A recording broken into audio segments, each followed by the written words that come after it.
25 வருஷத்துக்கு முன்னாடி ரட்சிக்கப்பட்டேங்கிறது நல்லது. இன்னைக்கும் அந்த ரட்சிப்பில் நீங்கள் இருக்கிறீங்களான்னு பாருங்க. ஏன்னா கடைசி காலத்தில் ஒரு குரூப் சொல்லிட்டு இருக்கு, ஒன் சேவ்ட் எவர் சேவ்டும்பா. ஒரு தடவை ரட்சிக்கப்பட்டா போதும், கண்டிப்பாக எப்படி இருந்தாலும் பரலோகத்துக்கு கூட்டு போவாங்க. அதெல்லாம் இல்லை. முடிவு பரியந்தம் நிலை நிற்கிறவனே ரட்சிக்கப்படுவான்.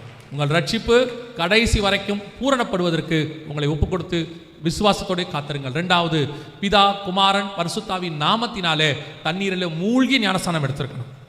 ஞானஸ்நானம் எடுக்காவிட்டால் வருகையில் போக முடியாது. வசனம் சொல்லுது, ஒருவன் ஜலத்தினாலும் ஆவியினாலும் பிறவாவிடில் பரலோக ராஜ்யத்தில் பிரவேசிக்க. நான் குழந்தையில் எடுத்தேன், சின்ன வயசில் எடுத்தேன், எனக்கு எடுத்தது எப்பன்னு தெரியாது. வசனம் தெளிவாக சொல்லுது, விசுவாசம் உள்ளவனாகி ஞானஸ்நானம் பெறுகிறவனே ரட்சிக்கப்படுவான். குழந்தையா இருந்து ஞானஸ்நானம் பெறவன் ரட்சிக்கப்பட மாட்டான். பைபிளில் அப்படி இல்லை. எனவே ஒரே ஞானஸ்நானம் தான், அது தண்ணியில் மூழ்கி பிதா குமாரன் பரிசுத்தாவின் நாமத்தில் எடுக்கிறது. அதை எடுத்திருக்கிறீங்களா? அந்த ஞானஸ்நானம் எடுக்காதவங்க ஞானஸ்நானத்துக்கு ஒப்பு கொடுங்க. இயேசுவை ஏற்றுக்கொள்ளாதவங்க ஏற்றுக்கொள்வதுக்கு ஒப்பு கொடுங்க. ராஜா வரப்போகிறார், இனி காலம் செல்லாது. அல்லேலூயா.